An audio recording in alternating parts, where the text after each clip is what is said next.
Close your eyes for a moment. Imagine walking into a crowded room.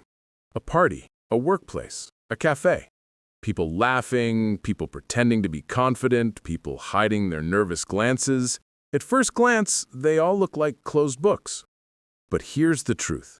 No one is truly closed. Every person you meet is revealing themselves constantly, through their posture, their words, their silences, even their attempts to hide. Friedrich Nietzsche, the German philosopher, understood this better than almost anyone. He wasn't just a thinker of abstract ideas, he was a psychologist of the soul. He believed that people are always wearing masks, always expressing their will to power, always shaped by suffering, and always chasing illusions instead of truth. Tonight, we'll explore 18 of Nietzsche's psychological truths, keys to reading anyone instantly. Not in a manipulative way, not like a magician guessing secrets, but in a deeper, almost spiritual way, to see what lies beneath the surface of every human being. And as you listen, you might notice you begin to see yourself more clearly too. Nietzsche wrote, "Every profound spirit needs a mask." Why? Because to survive, people must hide parts of themselves. Vulnerability is too dangerous. The world can be cruel. So people build masks, smiles, identities, habits, little roles they play. But here's the paradox Nietzsche discovered. A mask does not fully hide, it reveals. Think about clowns. Their painted faces are exaggerated, giant smiles, oversized tears. But why choose those masks? Because they reflect something true, the joy and tragedy inside them. When someone tells endless jokes, their mask is humor, but beneath it often lies deep pain, a fear that if they stop joking, the world will see their wounds.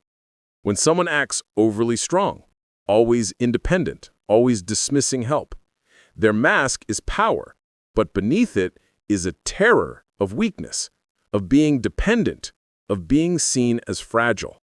When someone is obsessively polite, they're wearing a mask of courtesy, but often, beneath it, resentment simmers, anger at the very people they bow to. Nietzsche invites us to look at masks not as lies, but as indirect truths. The mask is chosen for a reason. The lover who always posts pictures of happiness on social media is telling you they need to prove happiness. The man who constantly talks about money is revealing that money is his shield against worthlessness. The friend who hides behind sarcasm is revealing the exact wound they're afraid you'll touch. To read anyone instantly, Nietzsche whispers, don't just see the mask, ask, why this mask? A true reader of people does not mock masks, they listen to them. They know masks are like shadows, tracing the outlines of what people cannot say. So the next time you meet someone, don't fight their mask. Simply look at it, and you'll see their face beneath. Nietzsche's most famous idea is the will to power. At first, it sounds harsh, but let's go slowly. Nietzsche believed that the deepest drive of all human beings is not survival, not even pleasure, but power. Not just political power, not just domination, but power in the broadest sense. The feeling of strength, influence, expansion of self. Think about it. When a child learns to walk, they smile. Not because it's survival, but because they feel stronger. When someone posts online, they want likes. Not because likes feed them food, but because likes feed them power, recognition, influence. Even in kindness, when someone helps a friend, they feel powerful in their role as the helper. Watch carefully, and you'll notice every action, even the smallest, is tied to the desire for power. The boss who yells at his team is not really correcting mistakes, he's asserting dominance. The shy person who avoids arguments is still exercising power, power through silence, control by withdrawal. Even the saint who sacrifices everything for others is experiencing a subtler form of power, moral superiority, the power of purity. Nietzsche's truth is this: people cannot live without expanding their sense of power. It is the pulse beneath every laugh, every insult, every word. Now, here's how you can use this to read people instantly. When you're listening to someone, ask, how does this action give them power? Not what are they saying, but what power does this give them? Once you start seeing it, you cannot unsee it. The flirt gains the power of being desired. The workaholic gains the power of being needed. The gossip gains the power of information. Even weakness can be power, because being a victim can bring attention, sympathy, or moral leverage. Nietzsche is not judging this, he's revealing it. If you can see the will to power in action, you will understand motives faster than words could explain. Nietzsche said, "To live is to suffer. To survive is to find meaning in the suffering." Look around. Every person you meet is carrying scars, some visible, most invisible. Childhood wounds, broken dreams, betrayals, rejections. Nietzsche believed suffering isn't just something to escape, it's the very thing that shapes character. A person's relationship to their pain tells you almost everything about who they are. Think of three people. The complainer. They carry their suffering like a banner. Every conversation circles back to how life wronged them. Their suffering still controls them. The denier. They say, "I've never really suffered." But this is impossible. What they mean is, "I've buried it so deep, I won't let you see it." But suffering always leaves fingerprints, defensiveness, avoidance, strange fears. The transformed, these are rare. They carry pain, but they've turned it into wisdom, compassion, or strength. Their suffering didn't break them, it forged them. When you meet someone, listen to how they speak of struggle. That's where their soul is revealed. Do they blame? They're still chained. Do they hide it? They're still afraid. Do they share lessons? They have transformed. If you want to read someone instantly, ask yourself, how has this person carried their suffering? You'll see their entire character unfold before you. Nietzsche believed suffering is the greatest teacher, though most refuse to learn. Those who do shine with a strange depth that you cannot fake. Nietzsche once wrote, "We have art in order not to die of the truth." Think about that. The truth is often unbearable. Life is fleeting. People betray. Death waits for all. So what do humans do? They create illusions. Beautiful, glittering illusions. Love stories tell us of happily ever after. Religions tell us of eternal life. Nations tell us of glorious destiny. Social media tells us everyone is always smiling. People don't crave truth, they crave illusions. Illusions that make life bearable. When someone says, "I just want honesty," listen closely. What they really mean is, "I want an illusion I can live with." When someone craves compliments, they don't want reality, they want the illusion of admiration. When someone insists they are fine while breaking inside, they are protecting the illusion of strength. If you want to read someone instantly, Nietzsche says, see what illusions they protect. Because illusions are fragile. If you touch them, the truth shivers beneath. The man who insists he is successful often fears failure. The woman who insists she is loved may fear abandonment. The friend who insists life is meaningless may secretly long for meaning more than anyone. Nietzsche is not saying illusions are bad, he's saying they're necessary. But if you can see which illusion someone clings to, you will see their deepest fears and desires in a single glance. Nietzsche observed, vanity is the fear of appearing original. It is thus a lack of pride, but not necessarily a lack of originality. What did he mean? Vanity is not pride. Vanity is hunger. It is the desperate need to be noticed, to be approved, to be validated. Look around you. Vanity is everywhere. the person who constantly checks their reflection in a mirror, the friend who refreshes social media every 10 minutes for likes, the colleague who brags about their achievements in every conversation. At first glance, vanity looks like arrogance. But Nietzsche shows us a different truth. Vanity is weakness. Vanity is insecurity dressed as glitter. The vain person does not actually believe they are beautiful, successful, or smart. They need you to believe it. The applause, the compliments, the attention are fuel. Without it, the vain person collapses. To read someone instantly, notice their relationship with vanity. Do they quietly radiate confidence without needing external approval? Or do they cling to others' eyes, desperate for affirmation? Here's the paradox. Vanity is always revealing. The thing a person boasts about the loudest is usually the thing they secretly doubt the most.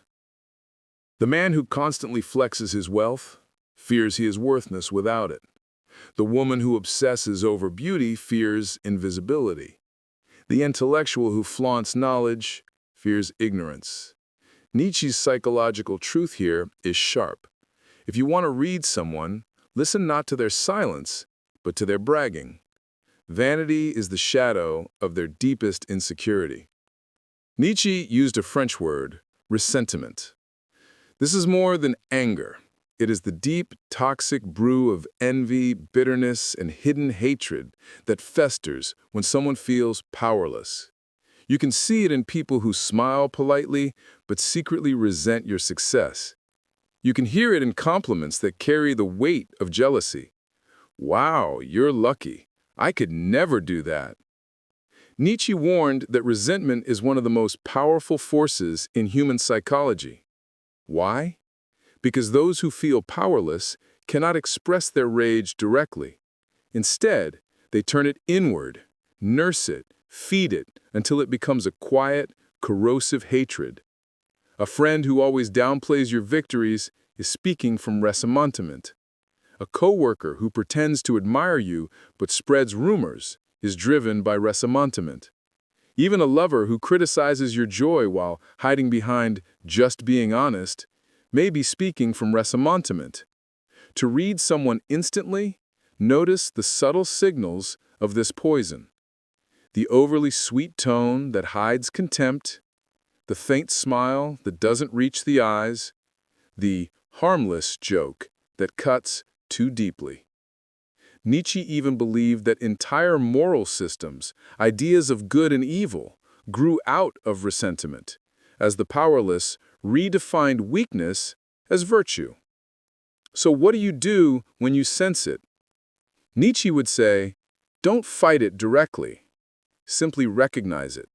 See the wound beneath it. Ressentiment is always born from a feeling of inferiority. Once you see that, the mask of false sweetness becomes transparent. Nietzsche declared, not by wrath, but by laughter do we slay. Come, let us slay the spirit of gravity. Here's what he meant. Most people cannot handle truth. They need illusions, masks, and comforting lies. Truth, raw and unfiltered, breaks them. The measure of a person's strength, Nietzsche believed, is how much truth they can bear. Think about it. Some people cannot bear the truth of mortality, so they build fantasies of eternal life. Some cannot bear the truth of failure, so they hide behind excuses and blame. Some cannot bear the truth of who they are, so they create endless personas. But a rare few, those Nietzsche admired, can laugh in the face of truth. They can look at the absurdity, the suffering, the chaos of existence, and instead of collapsing, they dance. To read someone instantly, ask yourself, how much truth can this person bear? When someone avoids certain topics, you see their limit. When someone becomes defensive at the smallest criticism, you see their weakness. When someone can laugh at their own flaws, you see their strength. Nietzsche's insight is subtle. Strength is not found in muscles or authority. Strength is found in the soul's ability to carry the weight of reality without shattering. So when you meet someone, notice, do they hide from truth? Do they fight it? Or do they smile and carry it with ease? That is the measure of their depth. Nietzsche noticed something uncomfortable. Even the gentlest souls, even the ones who claim to just want peace, often carry within them a desire to dominate. Domination doesn't always mean ruling nations or crushing enemies. It shows up in subtler forms. The parent who tries to live through their child, controlling every choice. The friend who always needs to choose where to eat. The lover who says, "I only want what's best for you," but secretly means, "Do what I say." Nietzsche believed this is part of the will to power. Humans seek to shape, control, and bend the world around them, even when they deny it. To read someone instantly, watch for the micro moments of dominance. Who interrupts more often in conversation? Who subtly shifts blame to avoid vulnerability? Who positions themselves as the rescuer, the one who always knows better? Domination hides in these trainee gestures, and here's the secret. People who say they don't want control often want it the most, just in more covert ways. Nietzsche himself mistrusted saints and selfless people. He believed their supposed humility was often a mask for hidden domination, moral control, superiority through sacrifice. The key is balance. We all desire influence, but to read someone instantly, see whether their need to dominate is playful, creative, or toxic and suffocating. Nietzsche once said, "The individual has always had to struggle to keep from being overwhelmed by the tribe." Humans crave belonging. We want to be accepted, understood, loved. But Nietzsche observed that true individuality, true vision, comes only when one dares to stand alone. To read someone instantly, look at how they behave when they're isolated. Can they think for themselves, or do they crumble without validation? The one who cannot bear solitude will always be a follower. Their opinions, their morals, their identity, borrowed from others. They mirror society's face, not their own. But those who can stand alone radiate a different energy. They're calm, grounded, even when others disapprove. You can feel it. Their words come from within, not from the crowd's applause.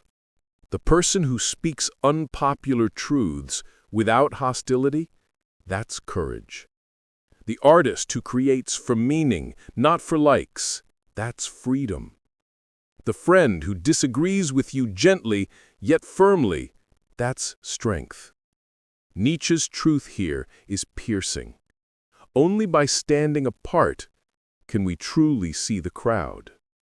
And when you meet someone who doesn't need the tribe's approval, you're seeing a rare kind of power, the power of self-ownership. Nietzsche wrote, "He who despises himself still respects himself as one who despises." This strange line hides a powerful psychological insight. People reveal more through what they hate than through what they love. When someone hates arrogance, perhaps it's because they secretly envy confidence. When someone despises wealth, perhaps they feel powerless without it. When someone mocks beauty, perhaps they fear being unseen. Our dislikes are mirrors, distorted reflections of our inner world. To read anyone instantly, listen to their complaints. What irritates them? What do they ridicule? Behind every strong emotion lies a hidden desire or fear. The critic who attacks others for showing off is often craving recognition. The cynic who mocks romance may have once loved deeply and been broken. The person who always says, "I'm just honest," may use honesty as a weapon. Nietzsche believed our hatreds reveal our shadow, the parts of ourselves we deny but secretly contain. So when someone shows you what they despise, don't argue. Observe. You're not seeing an opinion, you're seeing an X-ray of their inner wound. Nietzsche was ruthless in his critique of morality. He said that when you look into the abyss also looks into you. He believed that many moral systems, religious, political, or social, are not born from goodness, but from fear, resentment, or control. People who loudly preach morality often do so not because they are pure, but because they need power. They want to control others by defining what is right and wrong. The preacher who condemns temptation may secretly battle it. The activist who demands purity from others may be hiding deep shame. The friend who always insists, "I'm just honest," may use honesty as a weapon. Nietzsche warned us moral language is often camouflage. When someone constantly uses moral superiority, judging, correcting, policing, they're revealing their hunger for domination. To read someone instantly, notice how they speak about virtue. Do they embody it quietly, or do they perform it loudly, needing others to notice? The ones who truly live ethically rarely talk about it. They don't need to. But the ones who talk endlessly about ethics are often negotiating with their own guilt. Nietzsche reminds us, those who shout about light may be running from their own darkness. Nietzsche's greatest idea, the one he poured his soul into, is the concept of self-overcoming. He wrote, "Become who you are."